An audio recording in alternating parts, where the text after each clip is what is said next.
எனக்கு மிகவும் பிரியமான நண்பு சகோதர சகோதரிகளே, உங்களை பார்ப்பதில் அதிக மகிழ்ச்சி அடைகிறேன். மாறாத கர்த்தர் இந்த நாள் முழுதும் உங்களை ஆச்சரியமாய் நடத்துவாராக. கர்த்தர் இந்த நாளை நமக்கு ஆசீர்வாதமாக்கி தரும்படிக்கு கர்த்தர் நமக்கு கொடுத்திருக்கிற வார்த்தை என்ன என்று பார்ப்போம். அது 1 ராஜாக்கள் 8:20 சொல்லுகிறது, தம்முடைய வார்த்தையை நிறைவேற்றினார் என்று சொல்லி, தம்முடைய வார்த்தையை கர்த்தர் நிறைவேற்ற வல்லமை உள்ள தெய்வமாய் இருக்கிறார். இன்றைக்கு எத்தனையோ வாக்கு தத்தங்களை நீங்களும் நானும் பெற்றிருக்கலாம். எத்தனையோ வார்த்தைகளை கர்த்தருக்கு கொடுத்திருக்கிறார். பிரதர், இன்னும் இந்த வார்த்தைகள் எல்லாம் நிறைவேறவில்லையே என்று சொல்லி நீங்கள் யோசித்துக் கொண்டிருக்கலாம்.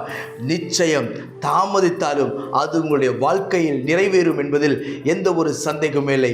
நமக்கு வாக்கு கொடுத்தவர் யார்? ஒரு சாதாரண நபர் அல்ல.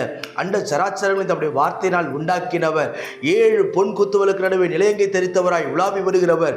நட்சத்திரங்களை எல்லாம் பேரிட்டு அழைக்கிறவர். 24 மூப்பர்களும் முகங்குப்புற விழுந்து சேனைகளின் கர்த்தர் பரிசுத்தர் பரிசுத்தர் என்று உயர்த்தப்படுகிற மகா பெரிய தெய்வம் என்னென்ன வார்த்தைகளை உங்களுடைய வாழ்க்கையில் சொன்னாரோ அதை நிச்சயம் அதை நிறைவேற்றுவார். வாக்குத்தத்தங்கள் எல்லாம் வல்லமையுள்ளது. வேதத்தில் இருக்கிற ஒவ்வொரு வார்த்தையும் ஜீவனாயிருக்கிறது. அந்த வார்த்தை நிச்சயமாய் நிறைவேறும். கர்த்தருடைய வார்த்தை நம்முடைய வாழ்க்கையில் நிறைவேற வேண்டும் என்று சொன்னால் நாம் செய்ய வேண்டிய காரியம் என்ன என்று வேதம் சொல்லுகிறது.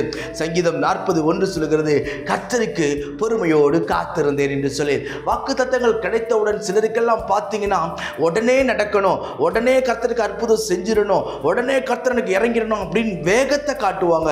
நன்றாய் கவனியுங்கள்.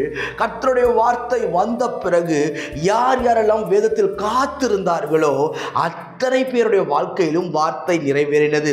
ஏன்? ஆபிரகாமுடைய வாழ்க்கையில் கர்த்தர் நிறைவேற்றினார், யோசேப்பின் வாழ்க்கையில் கர்த்தர் நிறைவேற்றினார், தாவீதின் வாழ்க்கையில் கர்த்தர் நிறைவேற்றினார், சாலமோனுடைய வாழ்க்கையில் கர்த்தர் நிறைவேற்றினார் என்று சொல்லி எல்லாவரையும் நம் வேதத்தில் நம்மளால் பார்க்க முடியும். இத்தனை பேருடைய வாழ்க்கையிலும் கர்த்தரால் அற்புதம் செய்ய முடியுமே. ஆனால் ஏன் உங்களுடைய வாழ்க்கையில் செய்ய முடியாது? ஏன் சோர்ந்து போகிறீங்க? நல்லா கவனிங்க. உங்கள் பிள்ளைகளை குறித்து சொன்ன வார்த்தைகள் நிச்சயம் நிறைவேறும். உங்களுடைய தனிப்பட்ட வாழ்க்கையை குறித்து சொன்ன வார்த்தைகள் நிச்சயம் நிறைவேறும். உங்களுடைய எதிர்காலத்தை குறித்து கர்த்தர் என்னென்ன வார்த்தைகளை சொன்னாரோ அது நிச்சயம் நிறைவேறும். ஒருவேளை தாமதிக்கலாம். இந்த காத்திருக்கிற நேரம் உங்கள் இருதயத்தை இழைக்க பண்ணலாம், குழம்ப வைக்கலாம். வேதனையோடு உட்கார்ந்து கொண்டு இந்த வார்த்தை நீங்கள் கேட்கலாம். நம்பிக்கையோடு இருங்கள். சொன்னவர் ஒரு நாள் உங்களை கைவிடவே மாட்டார்.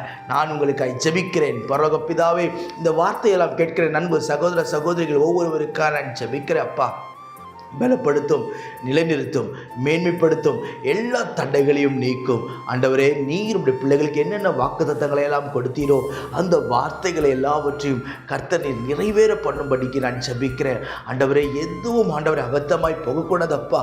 எல்லாம் ஆண்டவரை ஏற்ற நேரத்தில் என் பிள்ளைகள் ஒவ்வொருடைய வாழ்க்கையிலும் நிறைவேறட்டும், கனப்படுத்தும், நிலைநிறுத்தும். ஆண்டவரே, விரும்பின காரியங்களை கர்த்தரின் கரங்களிலே கொடுத்து ஆசீர்வதிப்பீராக.